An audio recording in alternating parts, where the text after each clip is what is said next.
Hi everyone, Neal Batra from CES 2026, live from Las Vegas.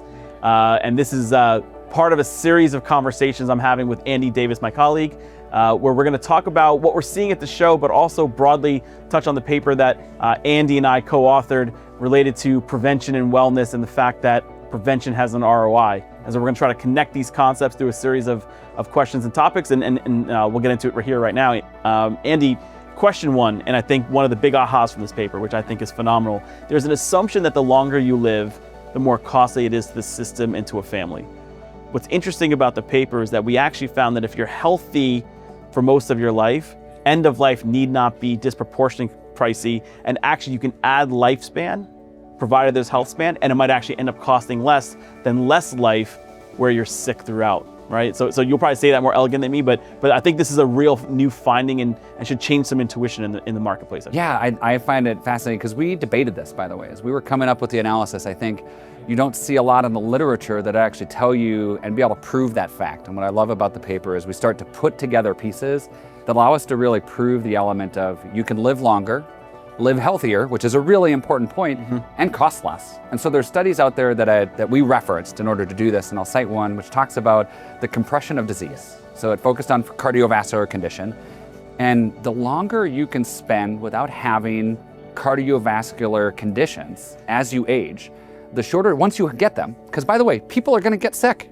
right? The shorter time horizon you actually have it, the longer you can live, it compresses down the amount of time you spend having to manage it. So every year you spend managing a disease, you're already costly. You don't have to pass away. You're costly the moment you get a chronic condition.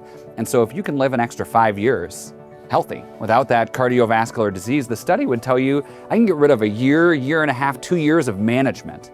That's an extreme cost that gets taken out of the system. So by the way, Neal, now you lived longer. Right.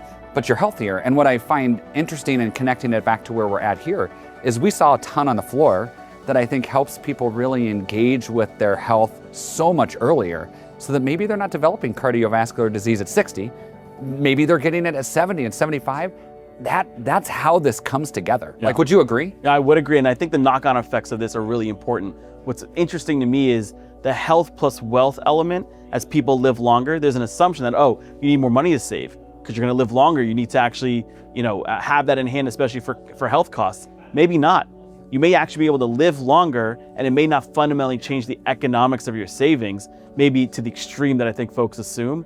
And I think that changes the physics of how you may even be able to enjoy the golden years of your life on the back end of your career and sort of life with grandchildren and that sort of thing. Yeah, I mean, and it ties together with the study we did, published 3 years ago around lifespan and health span, which says that the average person today moves into retirement and they're living unhealthy. We believe there's 20 years to capture on the other side of that. That's living healthy, which is amazing. That's also lower cost, which we didn't do 3 years ago, and we're able to do this time, which is really what's interesting. And now organizations can embrace that.